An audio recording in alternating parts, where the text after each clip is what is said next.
In this video tutorial, I'm going to show you how to use the plain ovals and the stitch dot ovals to make a set of frames that come out but have the same size aperture, and also how to cut through and emboss a piece of card like this.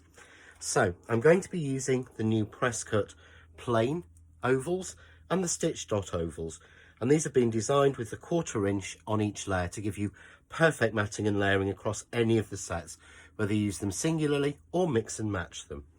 So to start with, we'll just move those out of the way. And what I've done is I've cut already an oval in gold mirror card in this moss green and this olive green Crafts 2 linen card. And if you can see here, what I've done is I've chosen a plain, then a stitch dot. I've chosen another stitch dot there for the detail. And I want these to mount up, but I want the hole in the middle to be the same. So the first thing I'm going to do is to cut the hole in the right place for these two pieces. And you may find this easier just to tape lightly your die cut pieces down to your board. So I'm going to take a die that's a little bit smaller in size, and as the outside line on that is a stitch dot, I'm going with a plain. So I'm going to take one that's a little bit lower down, get that evenly placed. I'm then going to tape that down onto both of these pieces, and I'm going to run that through my die cutting machine. So I'm just going to run both of those pieces together at the same time. Now those two pieces have been run through my die cutting machine. So I'm going to ease them off. You can see, because I'm using a base shape and a good quality die, it's cut through both layers very easily. So there I've got my darker green and my lighter green. And you may need to be just a little bit careful with your tape, because you've used 2 layers of card, so you've put quite a lot of pressure on. So just ease those off. But you can see there, that's cut through absolutely perfectly. But how do we get the gold to cut through in the same way? So I'm going to move the light green out, and I'm going to bring the gold in. I'm going to place, the same as I did before, my die cut piece in the darker green down, and just tape it down. And I'm going to take the die that cut out the hole in this one and just gently slot it back in until it's in the right place. I'm then going to tape that down to the gold mirror card, and we'll run that through my die cutting machine. So that's now been through my die cutting machine. So I can now take off the die, and again you can see it's cut through because the dies are designed as a simple shape to quite easily cut through 2 layers. Again, be very careful when taking your tape off, as there's been a lot of pressure. So we'll just again take this off the dark green, and you'll be able to see once I've got this off that we have, I've got a little bit left on there, let's get that bit off. Never the easiest thing to do sometimes. There we go. You'll be able to see there I've got the gold, I've got the green, and those match up exactly. I've then got the light green. Now with the light green, I've already put some foam tape on this. So I simply match up the inside edges. There we go. So they've got that perfect dimension. We turn this over, and if you take the protective layer off your tape, you'll find it will quite easily go around the oval shape. And start at the top, and that way you know where it's to be placed.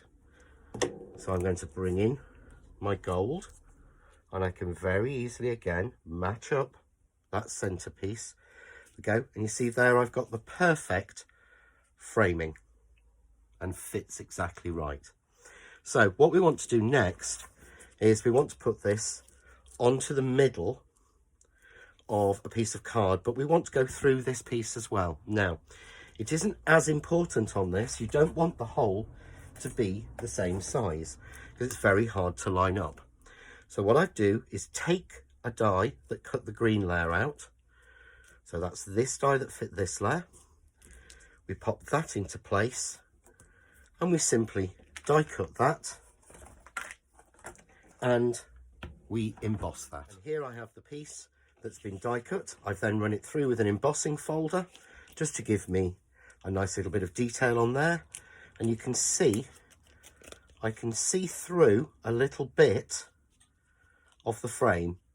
So whilst I can glue that frame on, I don't have to worry about fitting it exactly. So all I would do for this is add a little bit of glue on. But before we do that, I want to add the panel in the back. So I've taken a piece of vellum and just stamped one of my sentiments on it and heat embossed it in gold. And on the reverse of this panel, I've added a little bit of the power tape just to stick the panel down. And then I've also added a little bit of foam tape so that I can mount this above the piece underneath onto the main body of the card. So we'll just take this foam tape off, there we go, and go from above. Don't try and place this in, go from above, get it exactly nice and even centered, and then press down all around, turn it over, and just make sure it's nice and secured.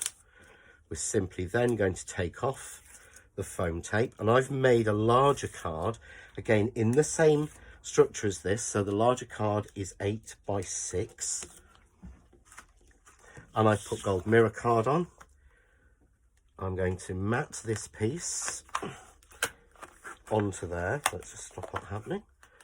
So I'm going to mat this on just to leave a nice little gold border.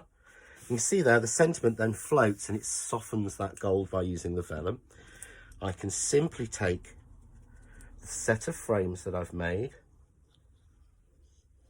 and add a flat glue, and just smear your flat glue because you don't want any of it to drip onto this frame because you're going to move it around. By smearing it, it makes it stick quicker. There we go. So we have then our beautiful frame framing our sentiment, and then I would simply add a little bit of foliage. So I'm going to use some of my ferns. So we'll use a large and a small. Let's put the small one there. The large one is that side. There we go. We'll pop this small one on this side. And I'm going to use a couple of the orchids made up with the stamp and die that are available on the show. A large and a medium, just to frame that sentiment.